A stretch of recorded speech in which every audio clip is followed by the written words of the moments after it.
اللہ اور اس کے رسول کے بارے میں ان کے بزرگوں نے اسی طرح کی الٹی سیدھی باتیں کہی ہیں اور آج تک یہ ڈیفینڈ کر رہے ہیں اور پھر اس طرح کی حرکتیں یہ ہر آئے دن کرتے رہتے ہیں۔ ایسے الفاظ کا استعمال ہرگز نہ کریں۔ الحمدللہ آقا نامدار مدینہ کے تاجدار صلی اللہ علیہ وسلم کی عظمت کے سلسلے میں جو ہمارے اکابر علماء حق علماء دیوبند نے کیا وہ کرنے کے لیے تمہیں سوچنا پڑے گا۔ آپ کی عقل پہ پردہ پڑا ہوا ہے اس لیے آپ کو غلط لگا۔ اسی طریقے سے آپ کے جد امجد آپ کے اعلیٰ حضرت کے دماغ پر بھی تعصب کا پردہ پڑا ہوا تھا، اسی لیے انہوں نے علماء دیوبند کی طرف جھوٹی باتیں منسوب کر کے ان پر کفر کے فتوے حاصل کیے، ورنہ اس کا حقیقت۔ السلام علیکم ورحمۃ اللہ وبرکاتہ۔ میں محمد امتیاز پلاموی۔ معزز ناظرین، آج کے اس پروگرام کی شروعات اس شعر سے کرنا چاہوں گا۔ تھا عزم حسین احمد سے بپا ہنگام اے گیرو دار یہاں، تھا عزم حسین احمد سے بپا ہنگام اے گیرو دار یہاں، ارشد کی خطابت پھر سے بنی باطل کے لیے تلوار یہاں۔ معزز ناظرین، جیسا کہ آپ نے سنا، دیکھا اور دیکھ رہے ہیں، سن رہے ہیں، اتوار کے دن دلی کے رام لیلا میدان میں امیر الہند حضرت مولانا سید ارشد مدنی صاحب دامت برکاتہم العالیہ نے توحید پر مبنی زبردست طریقے سے خطابت کی، اور ایسی خطابت، ایسا زبردست بیان کہ اسے سن کر ایوان باطل میں زلزلہ برپا ہو گیا اور اہل شرک سے رہا نہ گیا اور برملا تل ملاتے ہوئے اس نے اپنے دل کی بھڑاس نکالی۔ صرف یہی نہیں کہ حضرت والا کے اس توحید پر مبنی تاریخ سے پر خطاب پر صرف جین مذہب کے لوگوں کو تکلیف ہوئی، بلکہ خود کو سنی کہلانے والے جھوٹے بریلویوں کو بھی اس سے زبردست مرچی لگی ہے۔ یہی وجہ ہے کہ جین مذہب کے گرو نے اسٹیج پر ہی اپنی نفرت کا اظہار کیا، تو بریلویوں نے اپنے بڑے چینل پر، یوٹیوب چینل پر آ کر اپنے دل کی بھڑاس نکالی اور اسے بھی حضرت والا کی توحید پر مبنی یہ گفتگو پسند نہیں آئی اور اس نے برملا اپنے یوٹیوب چینل پر حضرت والا کو نشانہ بناتے ہوئے بالکل بے تکی باتیں کہی ہیں۔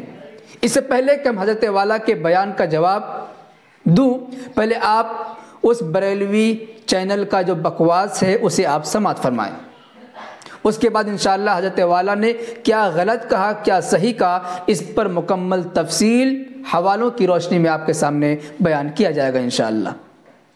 جو الگ الگ دھرم گرو موجود تھے جس منچ پر، وہاں پر ارشد مدنی نے ایک ایسا بیان دیا جو سراسر اسلام کے خلاف ہے۔ مولانا ارشد مدنی یہ دارالعلوم دیوبند سے تعلق رکھتے ہیں اور مکتب دیوبند کے یہ جو ہے فکر رکھنے والے ایک عالم ہیں۔ ہم تو بارہا یہ کہتے ہیں کہ خدا جب دین لیتا ہے تو عقلیں چھین لیتا ہے۔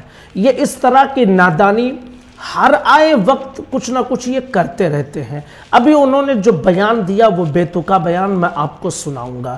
اس سے پہلے وہ ایک دھرم گرو کو لے جا کر قرآن شریف کا تحفہ دے رہے تھے۔ اب ان جناب کو یہ نہیں پتا ہے کہ قرآن شریف کو چھونے کے لیے طہارت ضروری ہے اور اس کا ادب اور احترام بھی ضروری ہے۔ اب کسی غیر مسلم کو کیا پتا کہ قرآن کا ادب کیا ہوتا ہے، اسے غسل کرنے کا طریقہ کیا معلوم، وہ کہاں پاک اور صاف رہتا ہے، اور اسے لے جا کر قرآن کا تحفہ دینا اور بھائی چارگی اور اس طرح کی باتیں کرنا، یعنی اسلام کو بیچ میں لا کر بھائی چارگی، اس کے بغیر ان کا ممکن نہیں ہے۔ یار اپنے ارشد مدنی نے رام لیلا میدان میں اللہ اور اوم اور حضرت آدم اور منو اس کے بارے میں کیا کہا آپ خود سن لیجئے۔ اب میڈیا کو ایک نیا خوراک دے دیا انہوں نے۔ کہیں کہیں مجھے تو ایسا لگتا ہے کہ یہ آدمی کہیں دلال تو نہیں ہے، تو کیا تم ایجنڈا دینے کے لیے سب کرتے ہو؟ آخر مقصد کیا ہے؟ تم اتنے بوڑھے ہو گئے ہو، تمہیں یہ نہیں پتا کہ بھائی چارگی کیسے کی جاتی ہے؟ کیا اسلام کے ساتھ سمجھوتا کر لو گے تو ہی بھائی چارگی ہوگی؟ یار مدنی محمود مدنی ہر آئے دن میڈیا پر جا کر بے تکی باتیں کر کے اور بے وجہ کی اس طرح کی حرکتیں کر کے اپنا خود بھی بدنام ہوتے ہیں اور پوری قوم کو بدنام کرنے کی کوشش کرتے ہیں، اور اللہ اور اس کے رسول کے بارے میں ان کے بزرگوں نے اسی طرح کی الٹی سیدھی باتیں کہی ہیں اور آج تک یہ ڈیفینڈ کر رہے ہیں اور پھر اس طرح کی حرکتیں یہ ہر آئے دن کرتے رہتے ہیں۔ معزز ناظرین، آپ نے قادری ایجنسی کی بکواس کو سن لیا، کتنی گندی گندی باتیں کہی ہیں۔ انشاءاللہ تمام کی تمام باتوں کا جواب دیا جائے گا ترتیب کے ساتھ۔ آپ پہلے اس بیان کا خلاصہ سمجھ لیں جو حضرت اقدس مولانا ارشد مدنی صاحب نے، کیا وہ بیان تاریخ کے اعتبار سے غلط ہے یا صحیح ہے؟ حضرت مدنی دامت برکاتہ العالیہ نے یہ کہا کہ ہم نے ہندو دھرم گروؤں سے پوچھا کہ جب رام کرشن نہیں تھے تو منوشیہ یعنی انسان کس کی پوجا کیا کرتے تھے، اور جسے تم منو کہتے ہو، جہاں سے انسانیت کا آغاز ہوا ہے، وہ منو کس کی پوجا کرتے تھے؟ تو ہندو گروؤں نے کہا کہ اس وقت جو ہے اوم کی پوجا کرتے تھے۔ تو حضرت والا نے کہا کہ جسے تم اوم کہتے ہو اور اوم کے سلسلے میں جو تفصیلات تم بیان کرتے ہو وہی تفصیلات ہم بیان کرتے ہیں۔ جسے تم اوم کہتے ہو اسی کو ہم اپنی زبان میں خدا اللہ کہتے ہیں، فارسی والے خدا کہتے ہیں، انگریزی والے گوڈ کہتے ہیں، ہندی والے ایشور کہتے ہیں۔ اسی طریقے سے جسے تم منو کہتے ہو ہم اسے آدم کہتے ہیں، ہم اسے آدم کہتے ہیں۔ اور جس طریقے سے منوشیہ عام انسان کو کہتے ہیں، منو کی اولاد کو منوشیہ کہتے ہیں، اسی طرح آدم کی اولاد کو آدمی کہتے ہیں۔ یہ بیان دیا انہوں نے، اور صحیح بات ہے۔ یہ کہا کہ منو جسے تم کہتے ہو، ظاہر سی بات ہے جتنے بھی ان کے بھگوان جن کو مانتے ہیں، رام ہو کرشن ہو، وہ تمام کے بارے میں یہی عقیدہ رکھتے ہیں کہ منو کے بعد آئے ہیں۔ تو سوال یہ ہے کہ منو کس کی پوجا کرتے تھے؟ تو منو پوجا کرتے تھے اوم کی، جسے یہ ہندو لوگ منو کہتے ہیں اسے ہم آدم کہتے ہیں، جسے یہ اوم کہتے ہیں اسے ہم خدا اللہ اور گوڈ کہتے ہیں۔ چنانچہ اس کی تفصیل اگر دیکھنا ہو تو یہ نیٹ کا زمانہ ہے، کتابیں موجود نہ ہو تو نیٹ پر تو تفصیل مل ہی جائے گی۔ چلیے ہم سب سے پہلے دیکھتے ہیں منو کے بارے میں کہ منو کے بارے میں ان کا کیا عقیدہ ہے اور ہمارے اسلام کا کیا عقیدہ ہے، اوم کے بارے میں انہوں نے کیا تفصیل لکھی ہے اور ہمارا کیا تصور ہے، اس کے بعد پوری وضاحت ہو جائے گی۔ ہم نے گوگل پر سرچ کیا منو کسے کہتے ہیں تو یہ ہندی میں اس کی تفصیل آ گئی، آپ بھی پڑھ لیجئے اسکرین پر۔ منو کسے کہتے ہیں؟ سناتن دھرم کے انوسار یعنی ہندو مذہب کے مطابق منوشیہ سنسار کے پرتھم پروش تھے، یعنی انسانی دنیا کے پہلے انسان تھے، پہلے مرد تھے۔ پرتھم منو کا نام سویمبھو منو تھا، جن کے ساتھ پرتھم استری ستروپا تھی جسے ہم حضرت حوا کہتے ہیں۔ سویمبھو کا ارتھ ہوتا ہے سوئیں اتپن ہونے والا، یعنی ایسا شخص جو خود بخود وجود میں آ گیا ہو بغیر ماں باپ کے، یعنی بنا ماتا پتا کے اتپن ہونے والا ویکتی شمبھو کہلاتے ہیں، یعنی بغیر ماں باپ کے پیدا ہونے والے کو شمبھو کہتے ہیں۔ اور ہم سب کا عقیدہ ہے کہ حضرت آدم علیہ السلام مردوں میں بغیر ماں باپ کے پیدا ہوئے ہیں، وہی تفصیل یہاں پر لکھی ہے۔ انہی پرتھم پروش اور پرتھم استری سے پوری سنسار میں سبھی جنوں کی اتپتی ہوئی۔ منو کی سنتان ہونے کے کارن ہی وہ مانو یا منوشیہ کہلائے۔ منو بغیر ماں باپ کے پیدا ہونے والے مرد جنہیں ہم حضرت آدم کہتے ہیں، اور استری جنہیں ہم حضرت حوا علیہ السلام کہتے ہیں، یعنی حضرت حوا کا بھی کوئی ماں باپ نہیں اور حضرت آدم کی بھی کوئی ماں باپ نہیں۔ اور تفصیل لکھا ہے کہ انہی کی جو اولاد، جو سنتان ان کی اولاد ہیں، ان کو منوشیہ کہا جاتا ہے۔ وہی تفصیل ہمارے اسلام میں بھی ہے کہ پہلا شخص حضرت آدم اور ان کے کوکھ سے پیدا ہونے والی حضرت حوا، دونوں بغیر ماں باپ سے ہیں۔ پوری دنیا کے انسانوں میں جتنے بھی انسان پائے جاتے ہیں تمام کی تمام انہی کے نسل سے ہیں، اور انہی کی طرف نسبت کرتے ہوئے ہم اپنے آپ کو آدمی کہتے ہیں۔ یہی تفصیل حضرت مدنی دامت برکاتہ العالیہ نے کی ہے۔ ایک تو بات ہو گئی منو اور آدم حوا کی تفصیل۔ اب چلتے ہیں دوسری بات کہ منو کس کی پوجا کرتے تھے؟ ہندو کہتے ہیں کہ منو اوم کی کرتے ہیں۔ حضرت نے پوچھا اوم کسے کہتے ہیں؟ تو انہوں نے جواب دیا ہندوؤں نے کہ اوم ایسی ذات ہے جو نظر نہ آئے، اسی نے آسمان اسی نے زمین بنائی ہے۔ یہی تفصیل ہمارے اسلام میں ہے کہ وہ اللہ کی ذات ہے جو نظر نہیں آتی ہے، لیکن اسی نے آسمان اسی نے زمین بنائی ہے، اور منو یعنی حضرت آدم انہی کی عبادت کیا کرتے تھے۔ ہندو انہیں اوم کہتے ہیں اور ہم اللہ کہتے ہیں، فارسی میں خدا، انگریزی میں گاڈ کہتے ہیں۔ چلیے اس کی تفصیل بھی ہم دیکھ لیتے ہیں۔ آپ گوگل پہ جائیں اور سرچ کریں اوم کسے کہتے ہیں۔ دیکھیے ہم نے اوم سرچ کیا اور گوگل پہ آ گیا، اصلاً خدائے واحد رب الارباب، ایشور کا مجرد تصور اوم کہلاتا ہے، یعنی ایک خدا۔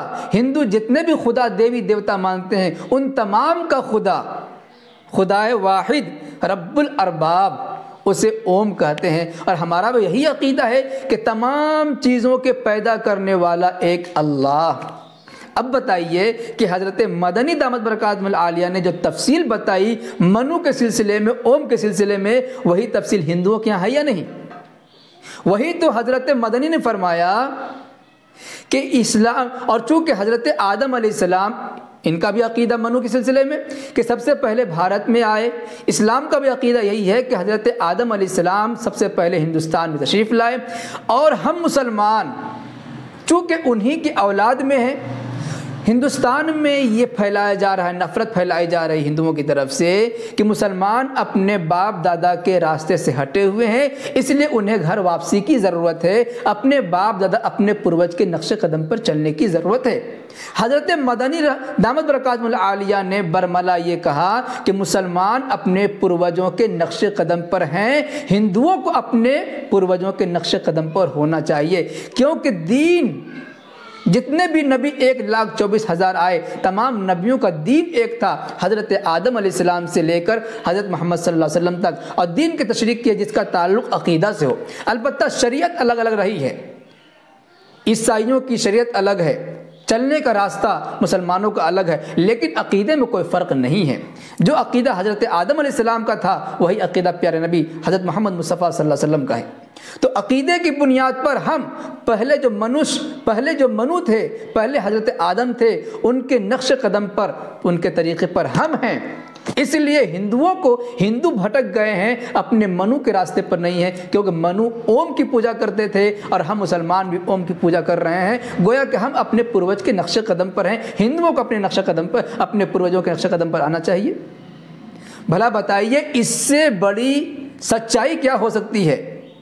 اتنے ہندو گروؤں کے بیچ میں ایسی حقانیت، پھر بھی کسی کو مرچی لگ رہی ہے اور اسلام کے سراسر خلاف بتایا جا رہا ہے۔ چلیے اگر آپ یہ کہیں کہ اوم اور اللہ کو ایک بتانے کے سلسلے میں حضرت مدنی نے اسلام کے سراسر خلاف بول دیا، آپ کے مذہب کی کتاب ہے، یہ ہے کنز الایمان، تمہارے اعلیٰ حضرت کا ترجمہ ہے، اس پر نور العرفان، مفتی احمد یار خان نعیمی کی تفسیر ہے نور العرفان، 16واں پارہ سورہ مریم ہے، صفحہ نمبر 492 ہے، آیت نمبر 50، حاشیہ نمبر 4 ہے۔ دیکھیے انہوں نے، اگر اس سے گستاخی مانتے ہیں، سراسر خلاف بولتے ہیں، تو آپ اس کے بارے میں کیا کہیں گے؟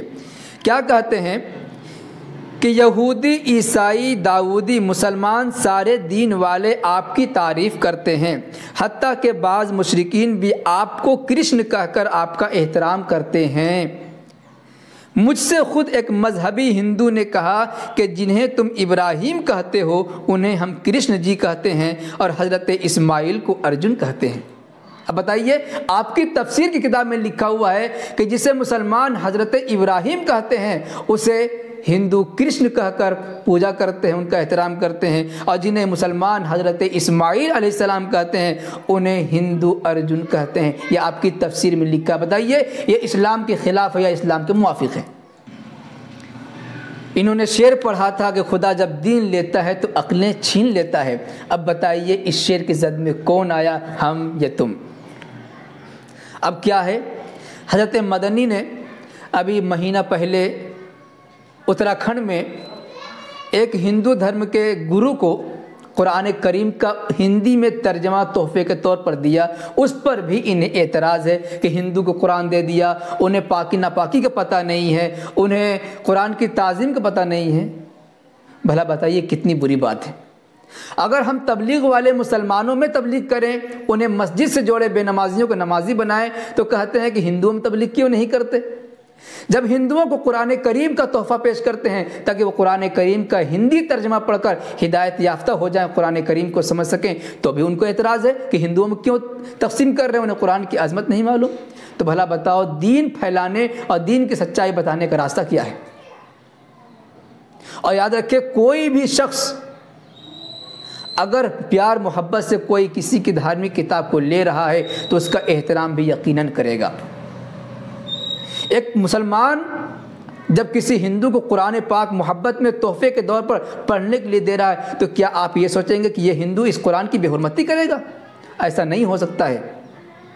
وہ یقیناً احترام کرے گا۔ جتنے مذہبی لوگ ہیں اگر ان کے پاس کوئی مذہبی سامان پہنچ جائے تو ان کا احترام کرتے ہیں۔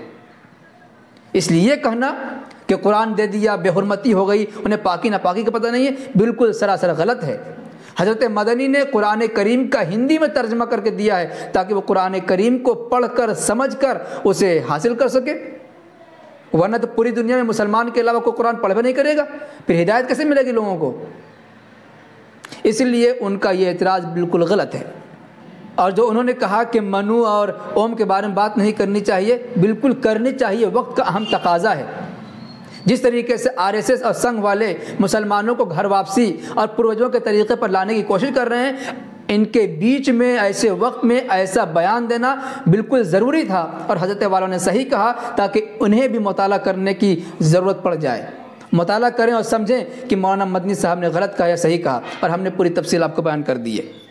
لیکن انہوں نے جو حضرت والا پر الزام لگایا ہے کہ مولانا محمود مدنی، مولانا ارشد مدنی، ان کے بارے میں کہا ہے، مجھے لگتا ہے کہ یہ میڈیا کے دلال ہیں، ہر آئے دن ایسی باتیں کرتے رہتے ہیں، نعوذ باللہ من ذالک۔ بھلا بتائیے کتنی بری بات ہے۔ ارے ان مدنیوں کی قربانیوں کا نتیجہ ہے کہ آج ہندوستان میں امن و امان ہے اور آج جمہوریت کا نظام قائم ہے۔ مولانا حسین احمد مدنی کی تاریخ پڑھیے، آزادی سے پہلے گاندھی کا پیچھا کرتے ہوئے انہوں نے بار بار یہ عہد لیا کہ تم بتاؤ کہ جب ملک آزاد ہو جائے گا تو تم اسے جمہوری ملک بناؤ گے، ہندو راشٹر نہیں بنے گا۔